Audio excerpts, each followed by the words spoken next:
La planète des migrants est un ouvrage de Jacques Barroux, paru aux Presses universitaires de Grenoble dans la collection Politique en plus. Eh bien, je suis Jacques Barroux, chargé de recherche au CNRS, actuellement affecté au laboratoire Pacte de Grenoble. J'enseigne également à l'Institut d'études politiques de Grenoble et à l'Université Pierre Mendès France dans le département de sociologie.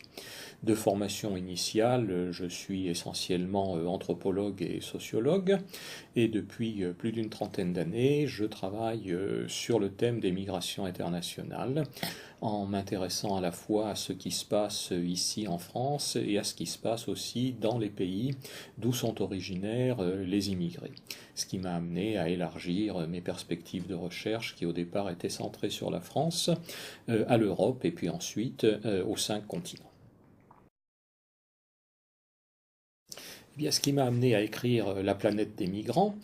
c'est le fait que j'ai constaté au fil du temps que sur les pays qui existent au monde aujourd'hui, la plupart sont concernés de près par le phénomène des migrations internationales, soit qu'ils accueillent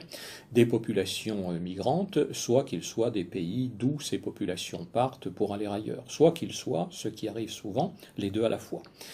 Donc aujourd'hui, la majorité des pays sont des pays où l'on vient et puis des pays d'où l'on part. Et le phénomène a pris une dimension mondiale. Près de 200 millions de personnes aujourd'hui vivent dans un pays qui n'est pas le leur, un pays qu'ils ont quitté pour des raisons économiques la plupart du temps, mais aussi pour des raisons politiques, familiales, culturelles. Donc j'ai voulu faire une synthèse de ces mouvements migratoires qui partent dans des sens relativement variés.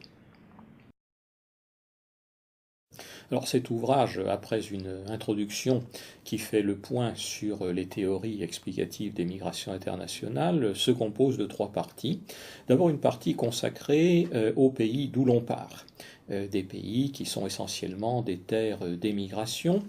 avec des gens qui partent pour des raisons économiques principalement, des pays comme donc l'ensemble du continent africain, mais aussi une bonne partie du monde asiatique, la Chine, l'Inde, et j'ai fait une deuxième partie sur les pays où l'on vient, qui sont pour l'essentiel les pays développés de l'Europe, surtout l'Europe occidentale, mais aussi l'Amérique du Nord, l'Australie, le Japon, qui est un pays d'accueil, et puis les pays du Moyen-Orient,